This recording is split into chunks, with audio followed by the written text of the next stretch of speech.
안녕하세요. 하와이 깡시골 비갈랜드에 사는 코나 조아입니다. 열흘간의 평온한 시골 코나에서의 치열한 전투를 마치고 4일 휴무에 번화한 도시 호놀룰루 집으로 왔습니다. 저는 생각 없이 몸을 쓰는 단순한 일을 하다가 요즘 50대 중년이 이 나이에 머리를 굴려야 하는 일을 하는데 이게 가끔 한계에 부딪히고 머리에서는 쥐가 나려고 합니다.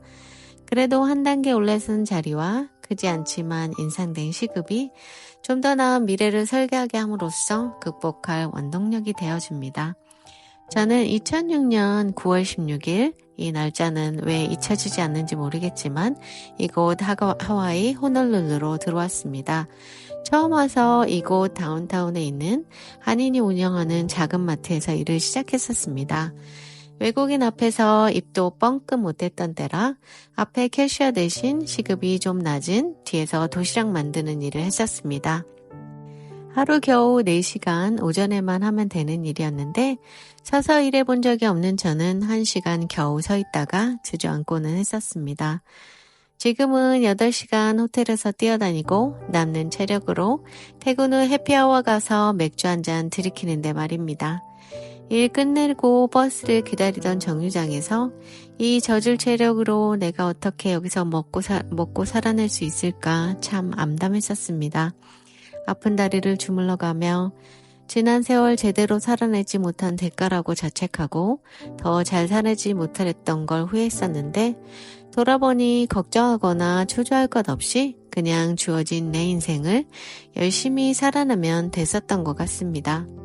하와이 다운타운 안에는 차이나타운도 있고 상업적 건물들이 대부분이어서 주중에는 활기차지만 주말이나 휴일에는 문을 닫아서 조용합니다. 한 1년 정도 다운타운 살 때 월마트는 항상 열려 있어서 편했는데 작년 4월에 문을 닫았습니다. 하지만 문을 닫은 곳은 이것뿐만이 아니고 월그린즈 자리는 몇 년 동안 비어있고 큰 약국에 해당하는 농스 드러그도 문을 닫았습니다. 경영이 어려워져서라고는 하는데 돈 안 되는 물건이 너무 많은 게 원인이라는 말이 많았습니다. 이곳은 저랑 비슷하게 하와이에 와서 이투 사업비자로 지인이 하던 식당입니다. 주말에는 영업을 안 해서 금요일이면 남은 재료로 만든 음식을 나눠주고 매년 크리스마스 때 다들 모여서 이곳에서 파티를 하고는 했습니다. 사람은 나이 들면 추억을 먹고 산다더니 옛말 틀린 거 하나 없습니다. 하와이에서 제법 이름이 알려진 곳이고 지금은 본토를 이사를 가고 동생분이 인수해서 하는데 그래도 갈 때마다 가족 할인을 해줍니다. 하와이 여행 오시는 분들이 사진 찍기 가장 좋은 명소 가운데 하나로 잘 알려진 까메하메하 동상입니다. 이른 아침인데 벌써부터 관광차들이 들어오기 시작했습니다. 하와이 제도를 통일한 위대한 전사인 카메하메하 대왕 동상은 다운타운의 이올라니 궁전 건너편에 있습니다. 바로 옆쪽에 1시간에 1불 50전인 작은 주차장이 있는데 싸고 차 세우고 잠시 둘러보기 좋습니다. 저녁을 먹으려고 집 근처 한식당을 가려는데 도로에 노숙자들 텐트가 즐비합니다. 다들 한 번은 가보고 싶은 곳 하와이지만 이런 하와이가 몸살을 앓는 것이 있는데 그건 바로 온화한 기후로 담조 한 장만 있으면 하늘을 천장 삼아 하룻밤을 지새는데 아무 문제가 없어 몰려드는 홈리스 문제입니다. 하와이가 미 전역에서 백년장자가 가장 많이 사는 주이기도 하고 노숙자가 가장 많은 주로 악명이 높은 빈부의 양극화가 가장 심한 곳입니다. 경찰들이 계속 순찰을 돌며 와이키키 지역이나 관광지에 노숙자가 몰려드는 것을 방지하지만 그래서 그들은 현지인들이 거주하는 주택가로 밀려들고 있습니다. 지역 상인들과 관광객들이 연성이 높아 주정부에서 한때 비행기표를 사서 반강제적으로 돌려보내던 정책을 폈었는데 인권 침해라는 인권단체의 제소로 지금은 잠시 주춤한 상태입니다. 저도 호놀룰루 살 때 몸이 아파서 한동안 일을 못해 수입은 없고 집세 낼 날은 다가오고 하와이에서 거지되기 십상이란 말을 실감한 적이 있었습니다.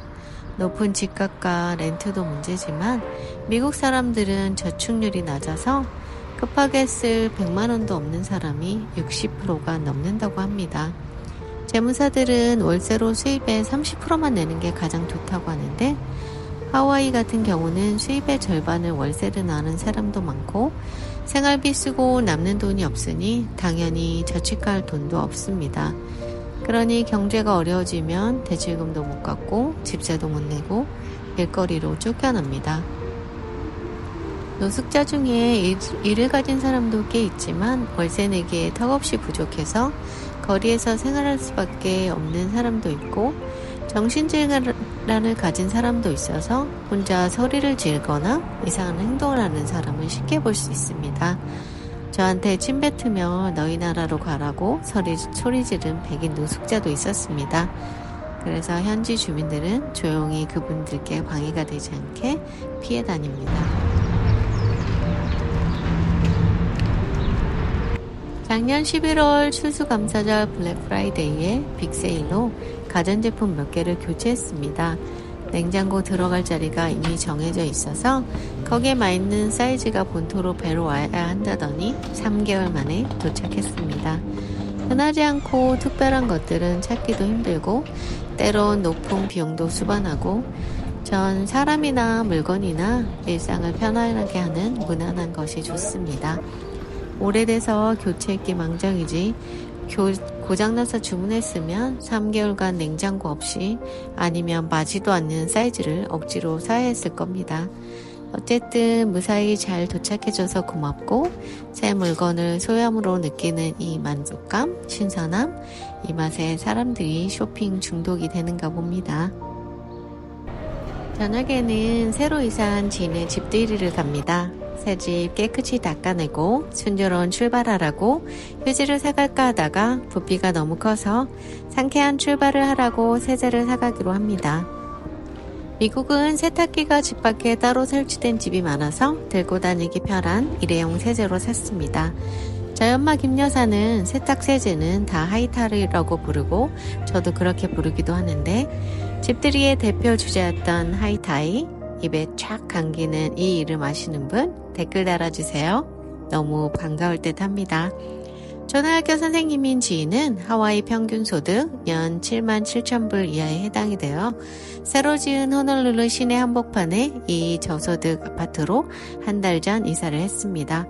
19층 집에서는 산과 시내가 한눈에 펼쳐지고 걸어서 학교 출근도 가능하고 모든 것들이 언제든 갈 수 있게 주변에 널려 있습니다. 이 조건의 한 달 월세가 1,300불이랍니다. 이 날씨는 소주도 못 먹는데 소주 생각나는 날씨네. 언니요, 뷰 19층이라 그런지 뷰가 너무 좋다. 하와이가 나쁜 민낯만 있는 게 아니고 이렇게 우리가 생각지도 못한 이뻐서 충격적인 민낯도 있습니다. 저는 사실 매 순간 편의와 가성비를 따지며 번거롭거나 힘든 일은 질색하는 타고난 도시인간이었고 도시의 생활 방식에 익숙한 사람입니다. 이 비빔밥이에요? 황채. 황채가 아니고 황태 곤약. 와, 완전 건강식이네. 도시의 악영을 감상하는 순간 빛으로 수놓인 도시의 풍경이 방하늘에 반짝이는 불빛들이 마치 별들이 된 것처럼 보이며 도시의 혼잡함마저 아름답게 느껴지게 합니다. 다시 이사 오고 싶다. 다시 이사 나올까? 도시의 서비스에 의존하는 삶이 얼마나 편리했는지. 하지만 지금 시골에서의 느끼는 행복감도 있고 홀로 동떨어져 있으니 인간관계에 매달릴 필요도 없습니다. 사실 인간관계가 행복을 가져다 주기도 하지만 반대로 불행의 씨앗이 되기도 하고 좋은 사람만 상대하고 살면 좋겠지만 통제 안 되는 인간관계도 종종 있고 그럴 때 나를 위해 써야 할 에너지를 모두 소진하게 만들고 스트레스까지 받게 되어 더 힘들어지기 때문에 누구의 비교 대상이 되지 않고 오롯이 혼자인 지금 시골 생활이 좋습니다. 어떤 사람들에게는 하와이가 지상 낙원일 거라 확신합니다. 하지만 저에게 낙원은 월급 잘 챙겨주고 내 가치를 알아주는 곳, 내가 좋아하는 일이 있는 그곳입니다. 여러분이 살기로 결정한 그곳, 지금 살아내고 있는 그곳이 곧 낙원이라 생각합니다. 자, 그럼 오늘도 인생의 최고의 날인 것처럼 오늘도 반드시 행복하게 고고고!